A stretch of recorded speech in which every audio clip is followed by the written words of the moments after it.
Hello, everyone. Thanks for joining if you're joining. I have just been kind of thinking about something. I watch a lot of videos, and this is like a culmination of watching a lot of videos and seeing a lot of things that are happening now, but also things that have been developing in this country and really around the world for decades. And I want you to just bear with me because these are my thoughts, my views only, right? They have no basis in anything, any like any scientific research or anything like that. And I also know that this take has that other people have had this take, and it has been met with some anger by people in the Black community. Because people feel like this take is absolving people of their own personal responsibility. And I think it still warrants some discussion, right? But this is simply my view of this thing, and nothing scientific or clinical or any of that. But because I'm a therapist, I tend to, just me, and this is not everybody, but I tend to think so deeply about why things are the way they are, why brains work the way they do, why emotions work the way they do, the reason people are the way they are, and what has happened or occurred, and all of those things. So this is something that has been kind of taking up space in my mind off and on for years. And I also think about the development of disorders, right? Mental health disorders and, even physical disorders, the development of them, right? They don't just pop up. Something is happening. Over time, we see this thing happening to more and more people. We start to research or delve into what is happening, where the start of it, the etymology of the thing, right? And eventually, over time, we put together a hypothesis that begins to form the prevalence or presence of disorders, right? So these are things that develop over time. Even though they may start as something else, over the course of time,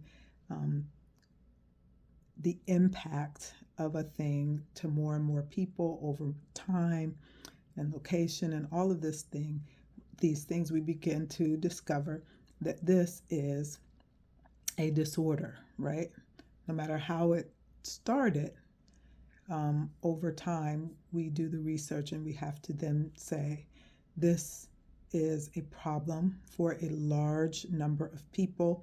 It is impactful to people's health, emotional, mental satisfaction, all kinds of things. And so we then have to say, this thing is a problem, and it's a problem on a large scale. Okay, with all of that preamble, I want to talk about the idea that white supremacy is not a mental health disorder or a mental health condition, and why we are not at this stage looking at it that way, right? No matter who is afflicted with it, right? No matter the race, the ethnicity, or whatever of the person, why are we not saying that this is a mental health condition, especially when we look at people who are experiencing this? They may not have all of these things, but so many of them have so many similar presentations, characteristics, symptoms, right? And so I was kind of thinking about, like, what is that? And if it were, like, what how would we describe the symptomology of it?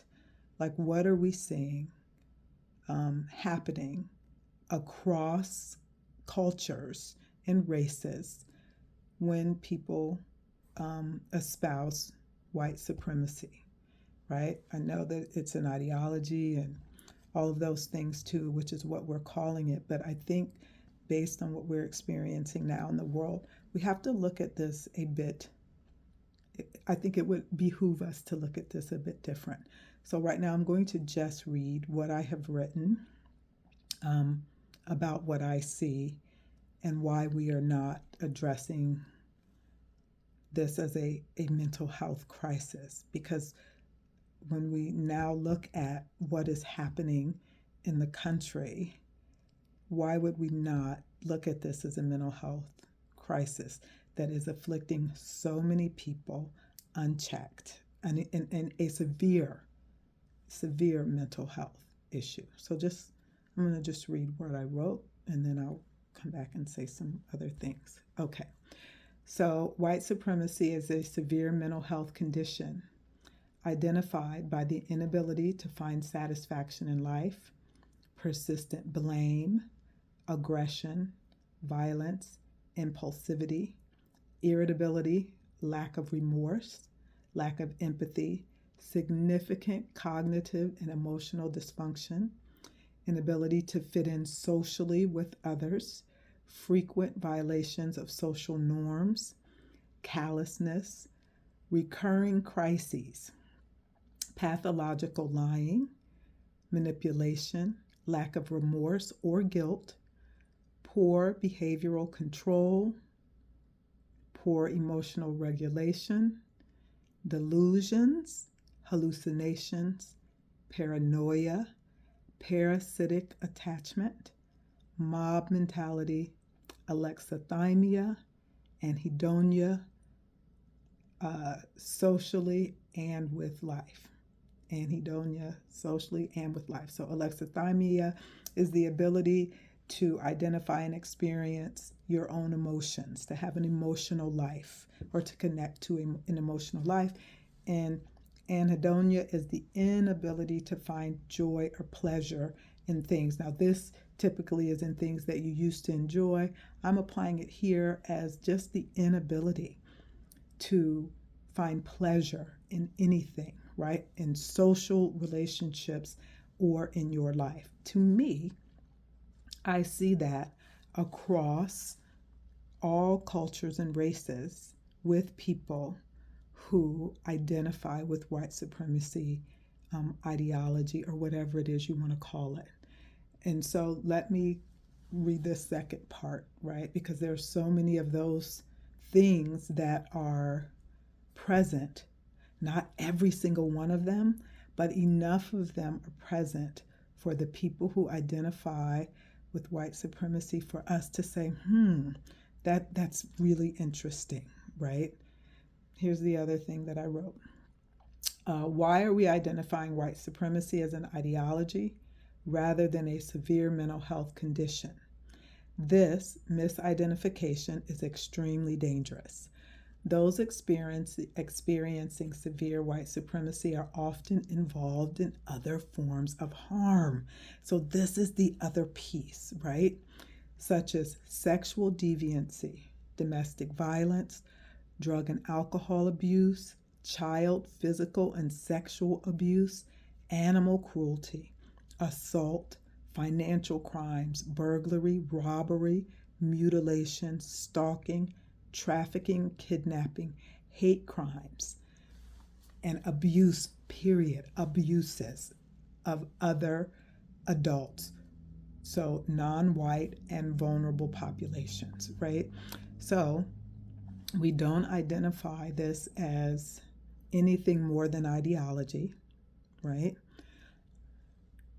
We see all of these symptoms in some degree or some variation among all people who espouse this ideology. And along with that, because none of these things are identified as a severe mental disorder, or for sure some deviance from average or regular social norms. We don't identify it as that. We say this is an ideology.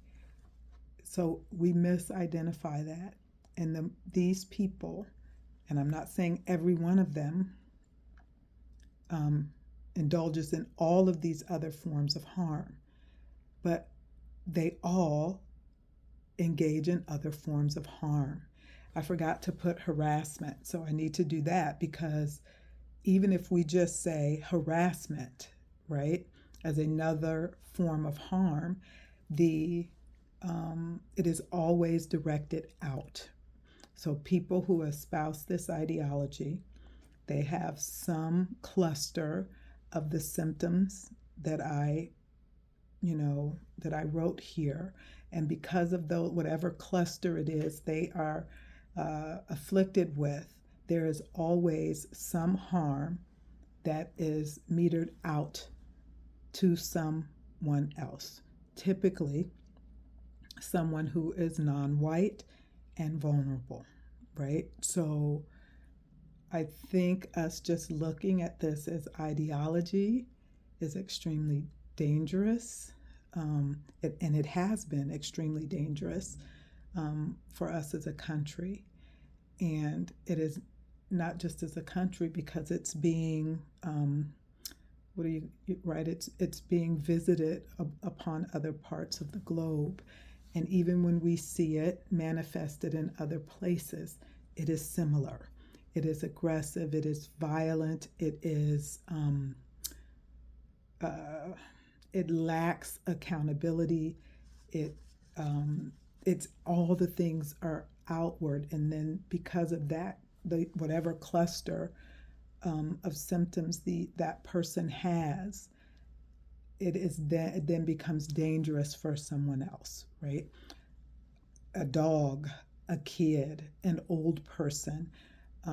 We're talking about the relationships, the close relationships, because remember, part of the symptomology is that they don't work well in close relationships and social relationships. So that means kids and wives and cousins and brothers and parents, right? So they don't seem to have a real connection to anyone else. Everybody is a potential victim. Even the people close to them is a potential victim. And I'm, looking at this and I'm thinking, I think this is a weird thing that we are identifying this as an ideology when it is pervasive across cultures and races.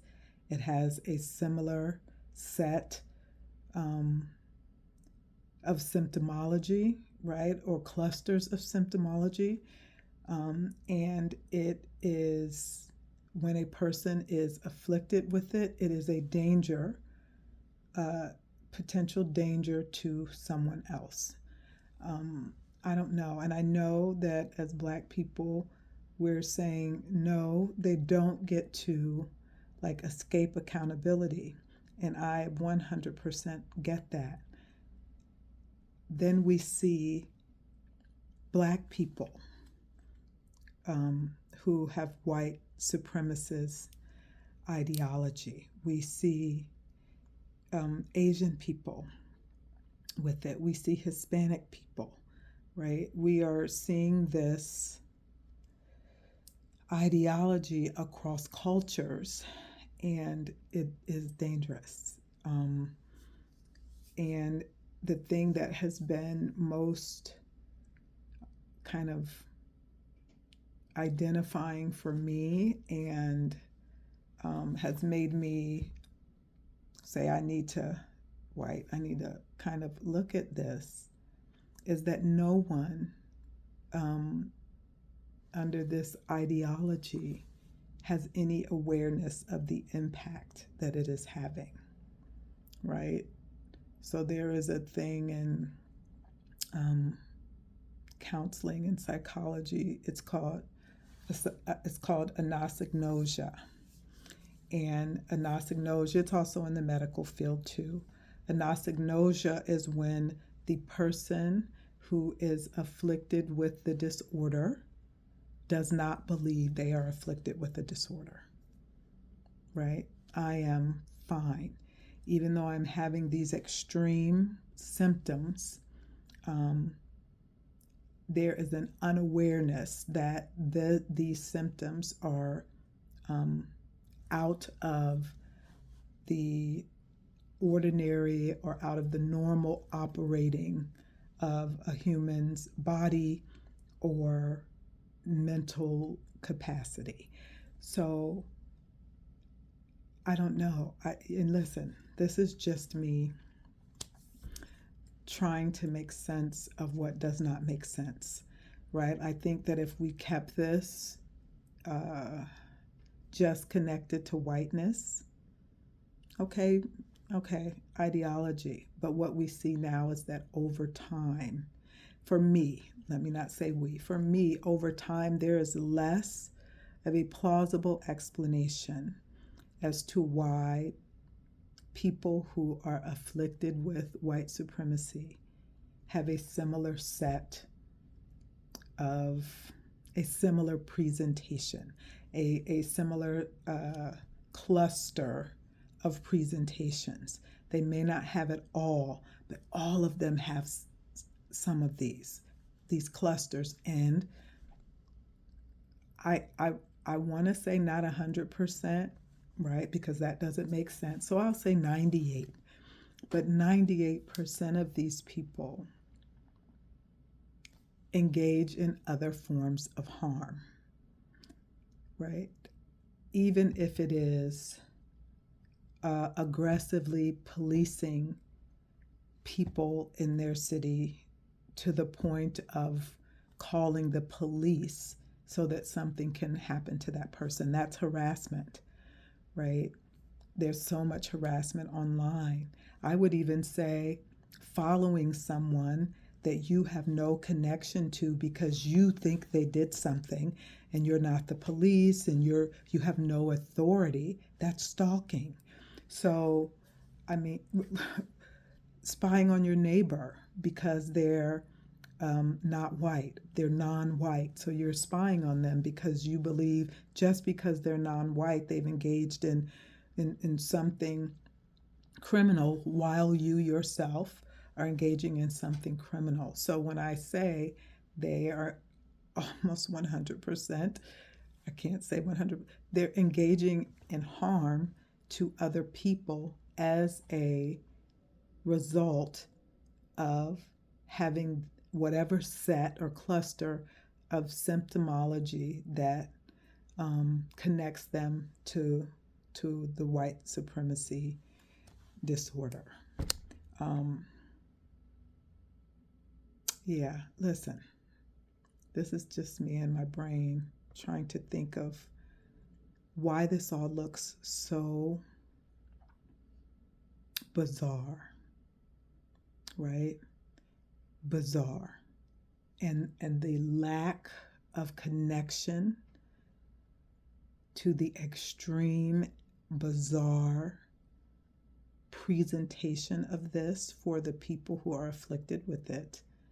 Something else is going on, right? And you know, I'm going to say this to wrap this up because I'm going a little bit long here.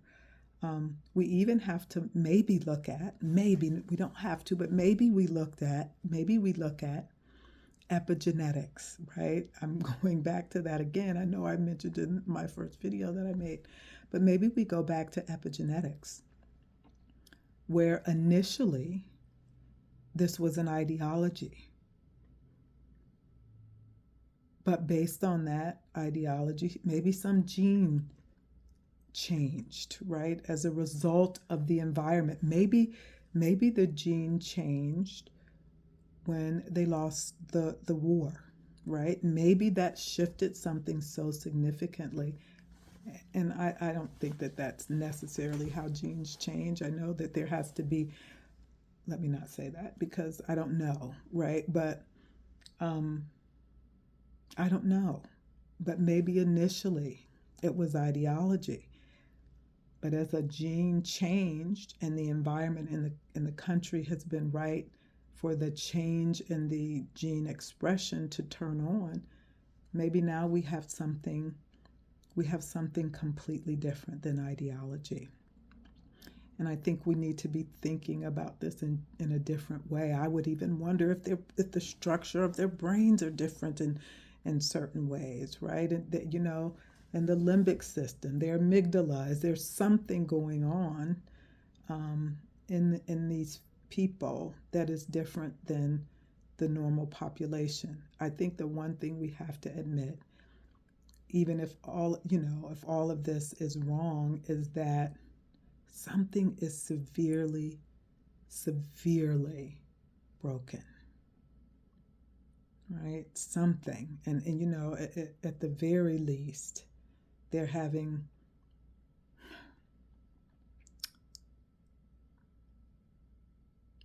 what?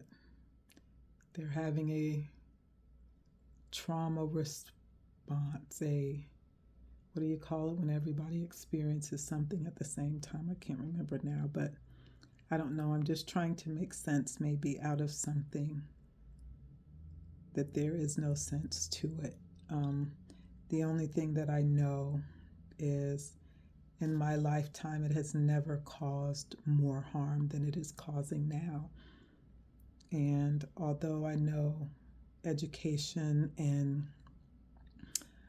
experience and research and facts are all going the way of the dodo bird in society right now, I hope at some point, before all the scholars are silenced and buried and gone, that some tidbit of this someone grabs and does some research, because who knows, in the future there might be a shot for it, right? Along with your polio and your measles and all of that, you get a shot for this so that you never develop this, right? You never have to experience this and visit it on the rest of the people in your country.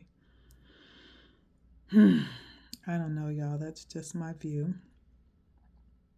And I thought we're a better place to share it than here. Yeah. And maybe it's just because I'm feeling the heaviness in the world.